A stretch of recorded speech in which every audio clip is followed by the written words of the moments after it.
In this video we're going to go through the design of an assembly language program using our debugger, and then we're going to load it up into our CPU and see it working. So we're going to do the Fibonacci series, so hold on to your kilts and let's get this done. So let's look at creating an assembly language program which will give us the Fibonacci series. Now the Fibonacci series is written as 1, 1, 2, 3, 5, 8, 13, 21 and so on. So what you do is you take the previous two numbers and add them together. So 1 plus 1 will give you 2, 2 plus 1 will give you 3, 3 plus 2 will give you 5, 5 plus 3 is 8, 13 plus 8 is 21 and so on and so forth. And what we have above is a little algorithm for it. So if we say that x initially starts off at 0 and y equals 1, and then you're going to run through this loop. So the loop here is running from some value n and then it returns. But what we're going to do is we're just going to leave it to run up until the value which is just less than 255, and that will be our for next loop. But we're really interested in these three little lines here. So in order to do the Fibonacci series, what we do is we say that z is equal to x plus y, and when we say let x equal y, and when we let y equal z, and then we go back again and say z equals x plus y, and we continue on like this, and it will give us the Fibonacci series. So you can convince yourself of that by putting some numbers in. So if you start off with the value x is 0 and y is 1, so you'll get z will be 0 plus 1, which will give a value of 1. Then you say x will equal y, which is a value of 1, and y will equal z, which is now a value of 1 as well. And you go back here and you say 1 plus 1, which will give us a value of 2, and then you go on with like that, so on and so forth, and you'll see it builds up this little series here. Now what we want to do is we want to write an assembly language program that will do this for us. But we've only got a certain number of registers and a RAM to work with. So we've got these four registers here, R0, R1, R2, R3, and we've got 256 bytes of RAM. So let's go ahead and we'll see how we're going to design this using our little assembly language debugger tool. So now if you go and open up the assembly language debugger, I've written at the top here just a little algorithm. So we say x equals 0, y equals 1, z equals x plus y, x equals y, y equals z, and then it goes back to the beginning, just as a reminder of what it is we're trying to do. So first of all, we need to be able to put x equals 0 and y equals 1 into our CPU. So if we start off by putting these into the registers, so to put it into a register we can say data, and the registers at RB, so we say R0, and it's going to equal a value of 0, so it's going to be 8 zeros. So that's the start of our little code, so we can assemble it, and that's assembled, and then we can do the debug, and there we go, it's put a 0 into R0, and then what we want to do is put the 1 here into another register, so we can put that 1 into for example R1, so again we can type in data, and we're going to put it into R1, and it's going to be 1, so okay, so we assemble this again, and then debug, and you'll see it's put 0 into R0 and 1 into R1. So now we've covered the line x equals 0 and the line of code y equals 1. So now we want to do the z equals x plus y. So we can use the add instruction. So we can type in add R1 R0. So what this does is it adds R1 to R0 and it puts the result into R0. So it means if the result is in R0, then that result must be equal to the value z.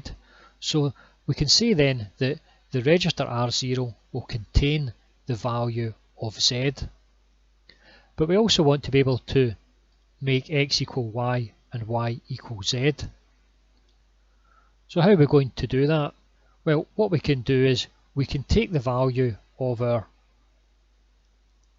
R0 and our R1 before they get added together, and we can stick them into a memory location, and then we can swap them by going and picking out a particular memory location and bringing it back in. So let's go ahead and we'll do that just now. So what we can do is we can take this and move it down a couple.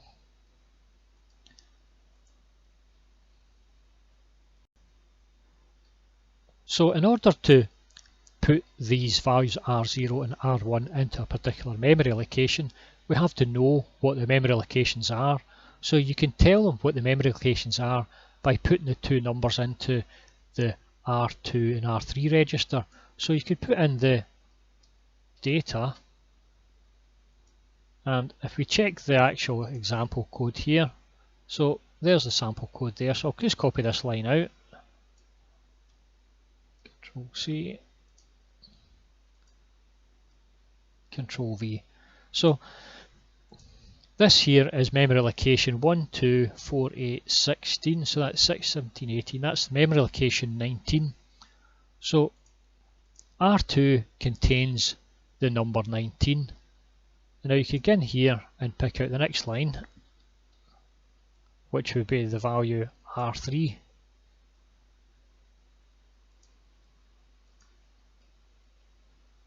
So now R3 is going to contain the number 1, 2, 4, 8, 16, so that's the number 20.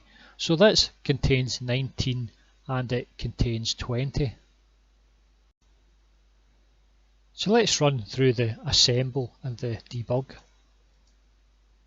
So that's it assembled, and we'll run through the code and you can check and see what it's doing. So in R0 it's put the value of 0, R1 it's put the value of 1, and R2 it's put the value 19, and R3 it's put the value 20. And then it's went and it's added up the R1 with R0 and put it into R0, so it means that we get the value of 1 in R0. So now let's go and we'll move the R0 and the R1 into a memory location over here. So if we head into the actual code here, so there is the next line of the code, which is store R2 R0. So you can see here what this is going to do. It's going to store the contents of R0, which in this case would be R0 plus R1, which would be a value of 1, into the memory location pointed to by R2. So R2 here is the value of 19.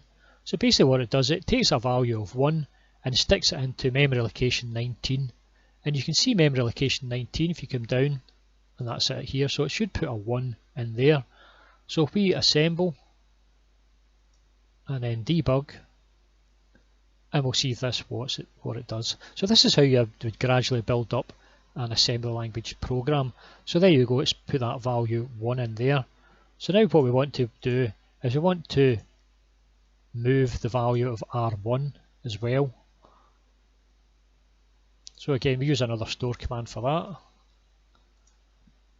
And we're storing the contents of register R1, which is a 1, into the memory location given by R3, which in this case is going to be the value 20. So if we assemble it and then debug it, it should put a value in this memory location there. So you see the value of 1 going in there as well. So now the next couple of lines is where the magic happens. We're wanting to make x equals y and y equals z, but we know that we've got the values of our y and z in here, and we can just make those equal to x and y. So we can do that by using the load command. So if I take this line here, Control V, so what we do is we load the contents from memory. So we're loading one of these numbers here from memory back into the register. So in this case here, we're loading the value R3 which is going to equal our value of our Z, and we're going to move that back into memory location, sorry, the value Y. I'm going to move that back into the memory location R0, which is our original X. Now we're going to do the same thing for the other value here, so we do Control C and Control V. So now we're going to move the value that's held in memory location given by R2, which is this value here, and we're going to move it into the register R1, so that gets moved into register R1. So we're just swapping these round about whenever we put it back into register R0 and R1, and this does the swap X equals Y and Y equals Z. So we can just run through that, assemble and debug, and you can check and see that it actually covers that. Now, whenever we've completed that, we're interested in working out whether this is the end of our code or not. So what we can use is a jump command. Copy that and we'll paste it in here.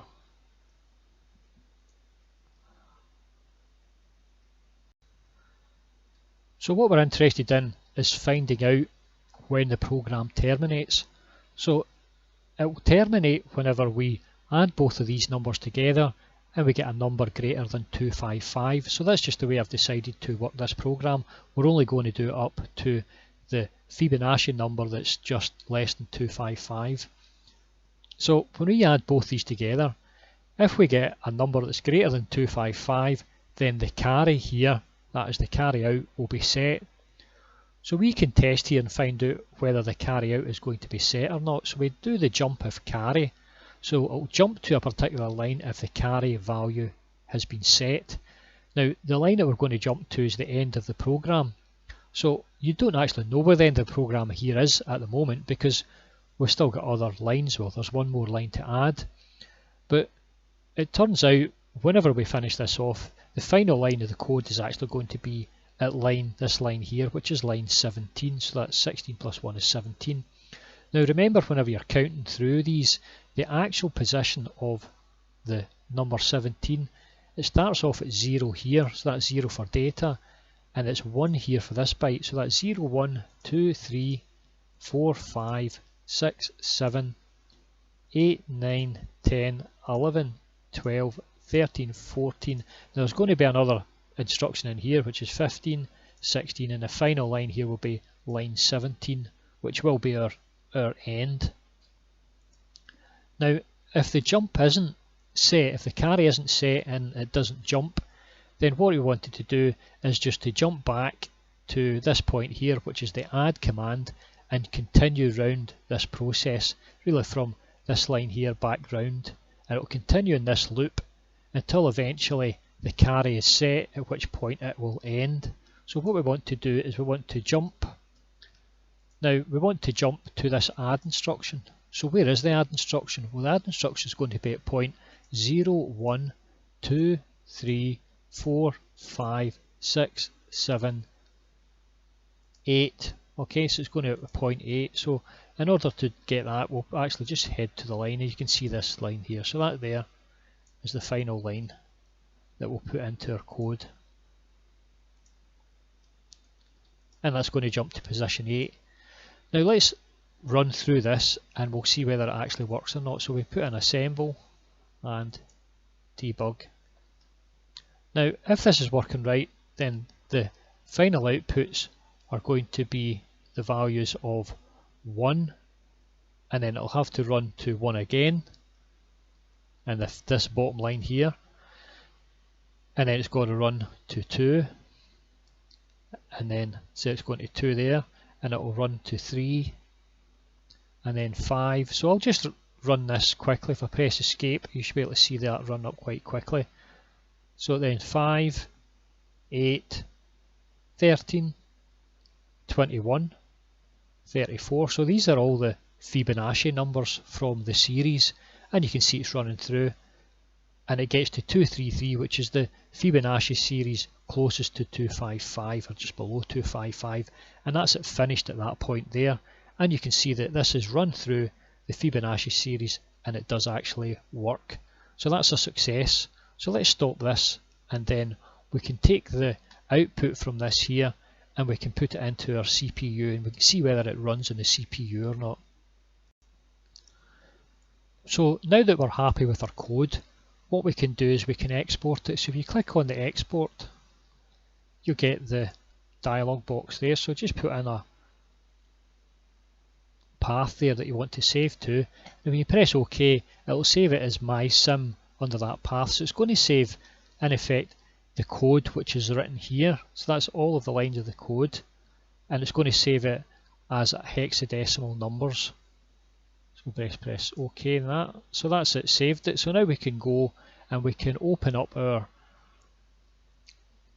actual chip which is designed in Logisim, and we can load that up and we'll see whether it works. So if you get into resources section and you open up the CPU design bonus file, so you'll get the CPU design here. So what we want to do is we'll reset everything, so make sure everything's sitting at 0, and then what we'll have to do is load up our code. So we can go into the edit contents and you can press open and then go and find the file. So I put the file here in my desktop, so that's the file there, MySim, and that's us loaded the external RAM here with all of the values. So now whenever we press simulate, let's tick enable. Now it starts loading up the values into the RAM, and then it'll automatically start running the code. Now this machine, it's run a bit slowly at the moment because I'm recording this and it's taking a lot of my CPU time, so it takes a few seconds for it to actually load up here. So when it gets to FF, that'll be it loaded, and what we're interested in is what is happening in this register R1. So this register R1 should contain first of all the value of 1, and then it will stay at 1, and then it will go to the value 2. So that's at 1, I go to the value 2, and then it will be 3, 5, 8 and 13. Now you have to watch out as well, because as it works through this, you remember this is actually in hex, so that's at 1 to 2. So I'll let this run for a few seconds and I'll get you at the end of the video.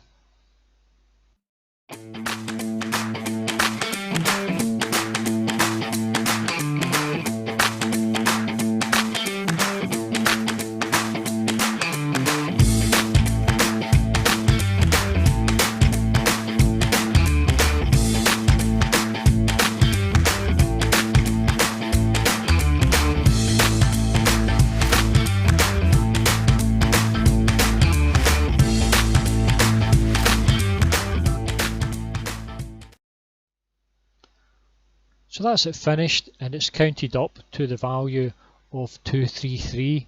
So the value of 233 actually within the hexadecimal is a value of 79.